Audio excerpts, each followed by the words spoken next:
Welcome to part 19 in our study of the book of Revelation, where we're picking up with chapter 19, verse 11, the rider on the white horse. Here we're looking at the second coming of Christ. Matthew chapter 26, verse 64, we read, "Yes, it's as you say," Yeshua replied, "but I say to all of you, in the future you will see the Son of Man sitting at the right hand of the Mighty One and coming on the clouds of heaven." And here it is. Verse 11, chapter 19 in Revelation, "I saw heaven standing open, and there before me was a white horse whose rider is called Faithful and True. With justice he judges and makes war. His eyes are like blazing fire, and on his head are many crowns." This is representing HaMelech, the coronation ceremony. The Feast of Trumpets has passed. He has a name written on him that no one knows but himself. Verse 13, he's dressed in a robe dipped in blood, and his name is the Word of Yahweh. His robe is dipped in blood. That's the blood of his enemies. That's not his blood. He spilled every drop of his blood at Calvary. Verse 14, "The armies of heaven were following him, riding on white horses and dressed in fine linen, white and clean." This signifies the Yom Kippur ceremony having occurred, the Feast of Trumpets, and of course, following him, riding on white horses, dressed in fine linen, white and clean. That you see in back in verse 8, fine linen, bright and clean, was given the bride to wear. This is representing those called out ones who were taken up at the harpazo. They are coming with him at the second coming. Verse 15, "Out of his mouth comes a sharp sword with which to strike down the nations." This is the Ramphea.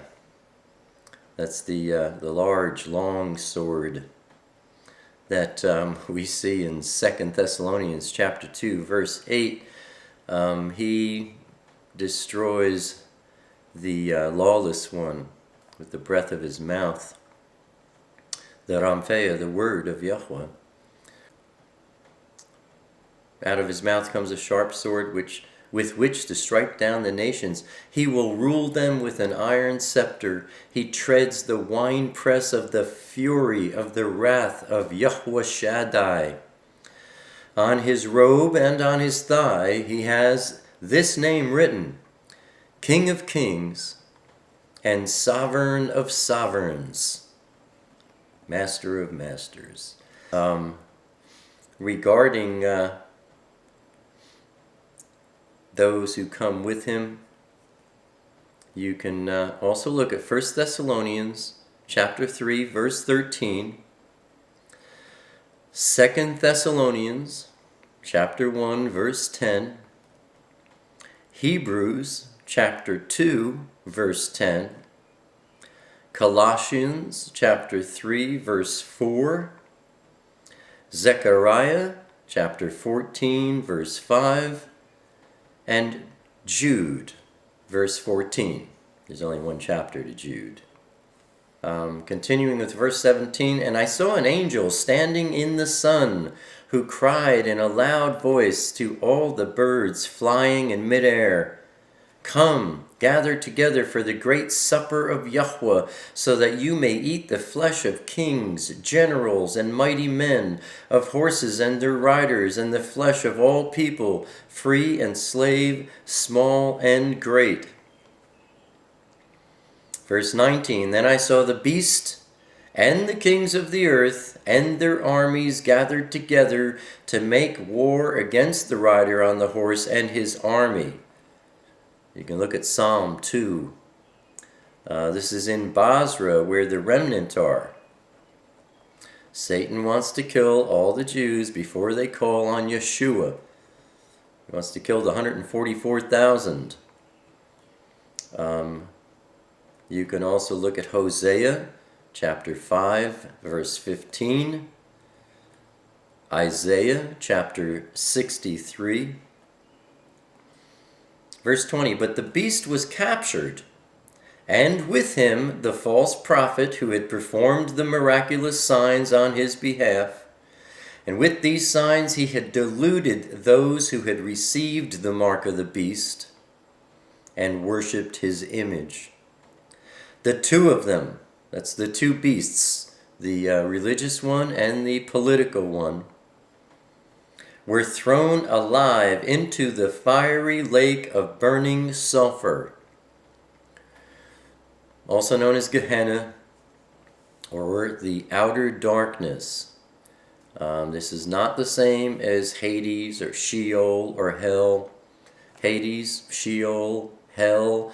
This is in the bowels of the earth and is a temporary holding place. Gahenna, the outer darkness, the fiery lake of burning sulfur, this is a permanent holding place.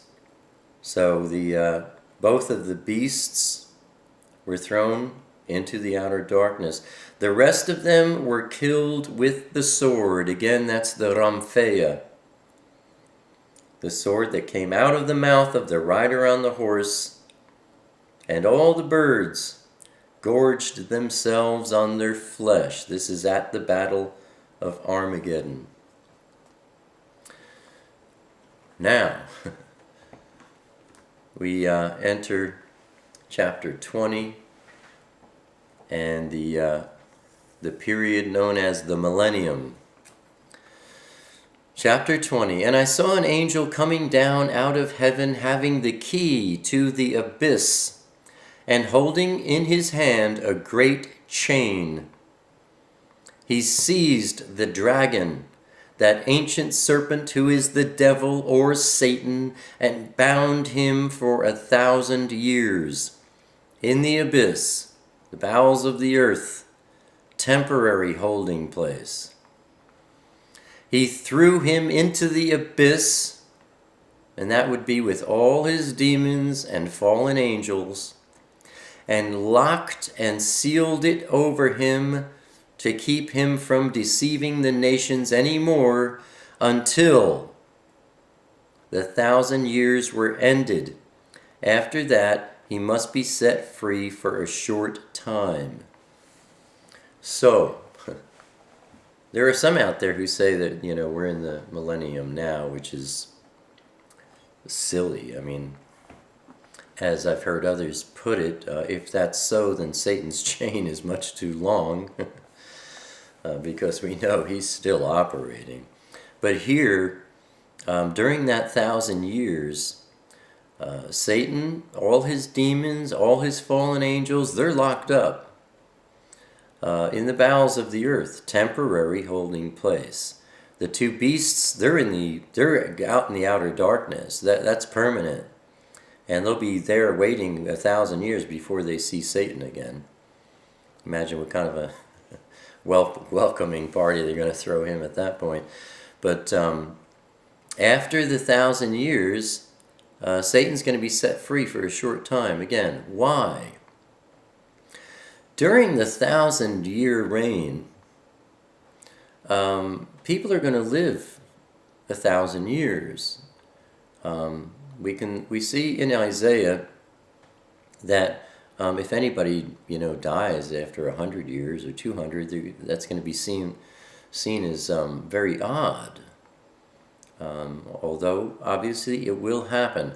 But you see, there are babies will be born during that time, and there 1,000 years there will be many, many who have never had the opportunity to make that choice between darkness and light.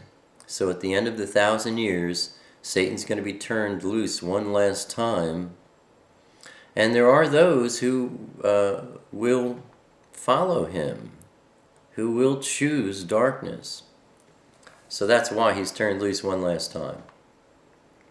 Verse 4. This is interesting. I saw thrones on which were seated those who had been given authority to judge. And I saw the souls of those who had been beheaded because of their testimony for Yeshua and because of the word of Yahweh, who is also Yeshua. Yeshua is the word. These are all those who were taken up at the harpazo, and also those who were beheaded during the Great Tribulation because of their testimony for the word of Yahweh, Yeshua. They had not worshipped the beast or his image, and had not received his mark on their foreheads or on their hands. They came to life and reigned with Christ 1,000 years. Now pay attention. Verse 5 is in brackets. It says, the rest of the dead did not come to life until the 1,000 years were ended. And then it says, this is the first resurrection. You can underline the word this and point that up to the second half of, or the last sentence of verse 4, where it says, they came to life and reigned with Christ 1,000 years. This is pointing at that, where they came to life and reigned with Christ 1,000 years. That is the first resurrection.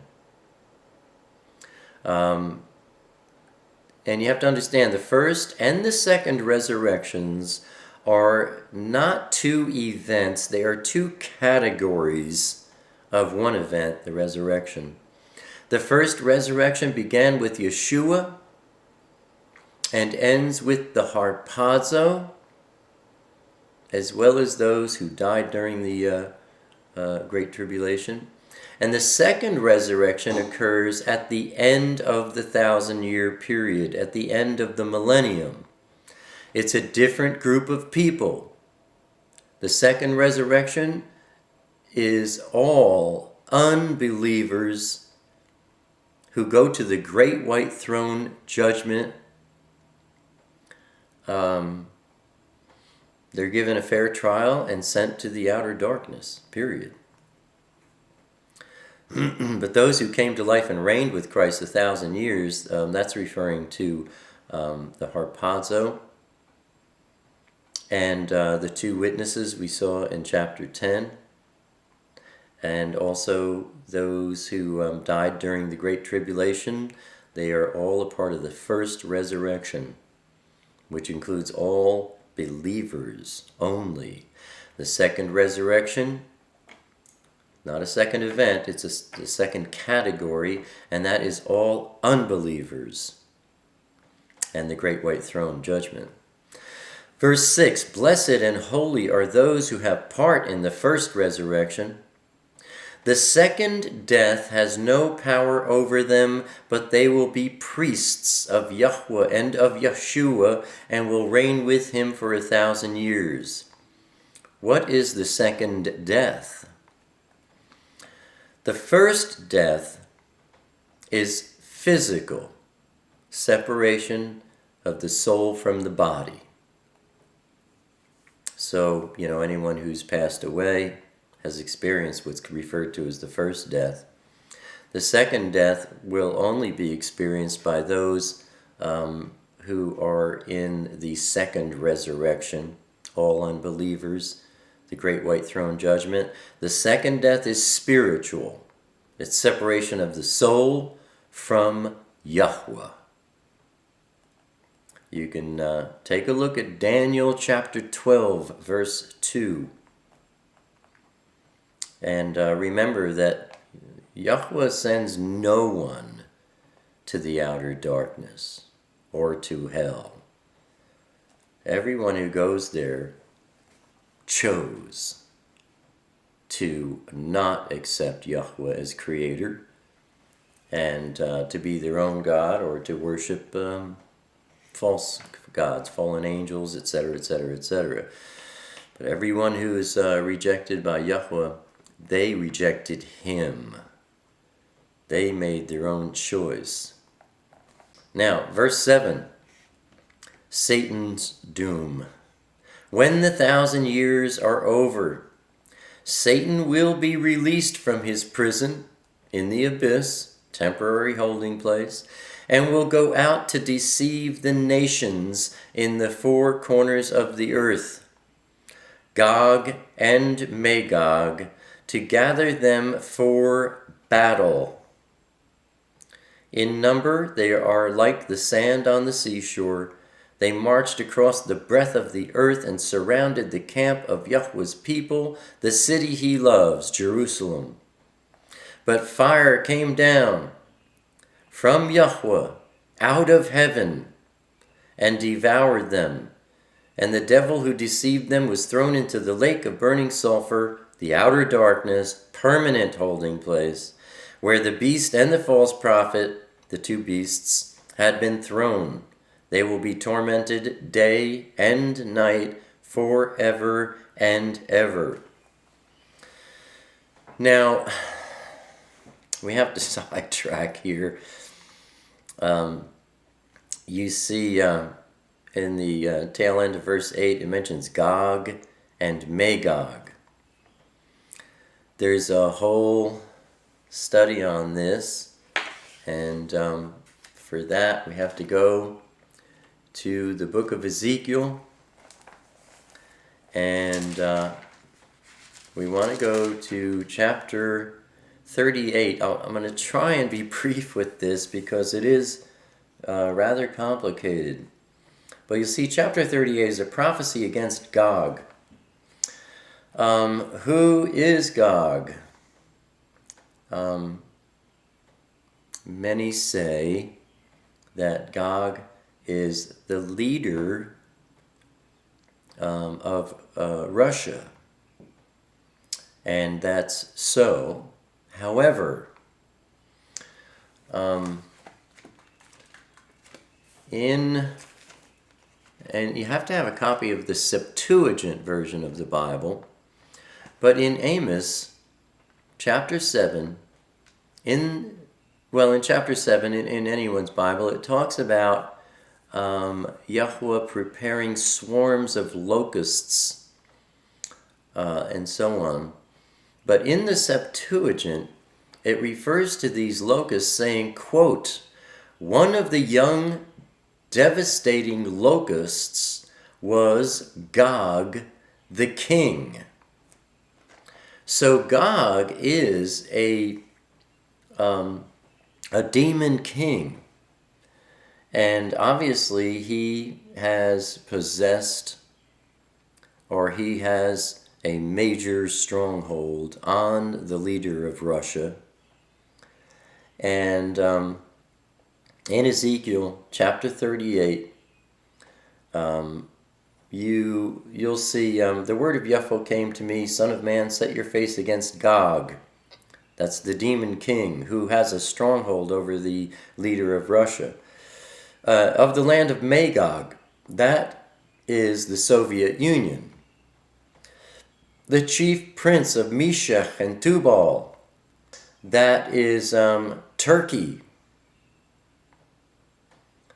And prophesy against him and say, this is what the sovereign Yahweh says, I am against you, O Gog, chief prince of Turkey. I'll turn you around, put hooks in your jaws, so on and so forth. You read on and you see Persia, that means Iran. Iran, they just changed the name of Persia to Iran, 30 or 40 years ago. Cush is Ethiopia, Sudan, Africa. Put is Libya, Africa. And you'll see Gomer with all its troops. Gomer is Turkey. And you'll see Beth Togarmah from the far north. That's Armenia and the Turks, and from areas surrounding. Gomer may include East Germany, Poland, and Czechoslovakia. Magog, it says Soviet Union. You're looking at Kazakhstan, Tajikistan, Turkmenistan, Kyrgyzstan, and Uzbekistan. Lower Russia, there's 60 million Muslims residing there. That's probably old information. There's probably a lot more than that now. But all these forces are armed by Russia or Turkey. The leader of this coalition conducting an assault against Israel, who stands alone. And all these countries, these are all bloodlines of Esau and Ishmael, Islam and Allah worshippers. This goes back to the beginning, man. And you'll see in Ezekiel chapter 38, verse 11, you'll say, I will invade a land of unwalled villages. I'll attack a peaceful and unsuspecting people. So that this assault occurs during the first half of the 7-year peace treaty. It's a time of peace. We look at verse 14, and Yahweh says, in that day when my people Israel are living in safety. So, and also in verse 13 you see Sheba and Dedan and the merchants of Tarshish and all her villages. Sheba and Dedan, that's Saudi Arabia. The merchants of Tarshish, I think, is Britain. All her villages would be America, Canada, Australia. So in greater detail, in Ezekiel chapter 38, you see all these odd names that you don't seem to be familiar with. I've given you the explanation of who those names represent today, but this is basically a coalition of nations that come against Israel. They want to wipe her off the face of the map. And this scenario is forming in front of our eyes as I make this video. It's been going on, and it's growing, and we are very rapidly heading in that direction. Chapter 39, verse 17 and 18 are a match to Revelation chapter 19, verses 17 and 18. It says, Son of man, this is what the sovereign Yahweh says. Call out to every kind of bird and all the wild animals. Assemble and come together from all around to the sacrifice I'm preparing for you, the great sacrifice on the mountain of Israel. There you will eat flesh and drink blood. You will eat the flesh of mighty men and drink the blood of the princes of the earth, as if they were rams and lambs, goats and bulls, all of them fattened animals from Bashan. Bashan is the border of Lebanon and Israel. We're reading here in Ezekiel. We just read that in Revelation.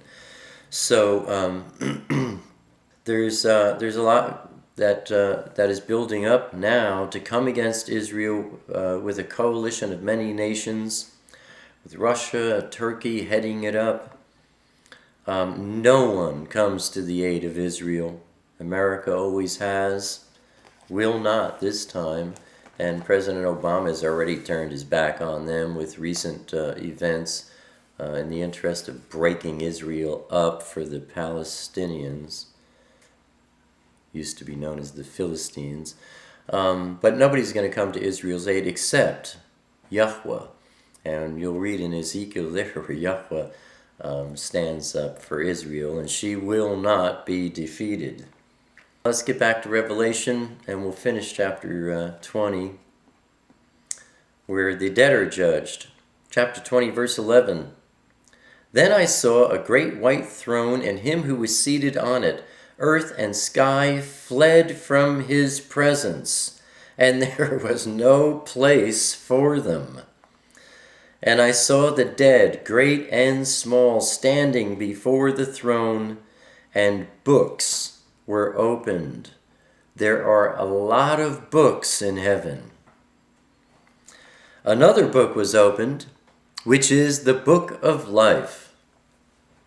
We've talked about that one before. The dead were judged according to what they had done. Take a quick peek at Romans, and we want to look at chapter 2 and verse 6, which reads, Yahweh will give to each person according to what he has done. To those who by persistence in doing good seek glory, honor, and immortality, he'll give eternal life. But for those who are self-seeking, who reject the truth and follow evil, there will be wrath and anger. But mark you, doing good is not what saves. It simply reveals a heart that is right with Yahweh. The only good that you can do and receive rewards for is the good that you do because of the indwelling Holy Spirit changing your nature. There are a lot of people who try to take the kingdom by force. The people who do good by their own strength, not with the indwelling Holy Spirit, and that is just garbage. But they will be judged according to what they have done, as recorded in the books. Everything is recorded in books in heaven. Every time you praise Yahweh, an angel writes it down. There are books. Verse 13, the sea gave up the dead that were in it, and death and Hades gave up the dead that were in them. See, death and Hades gave up the dead that were in them. Death is a place.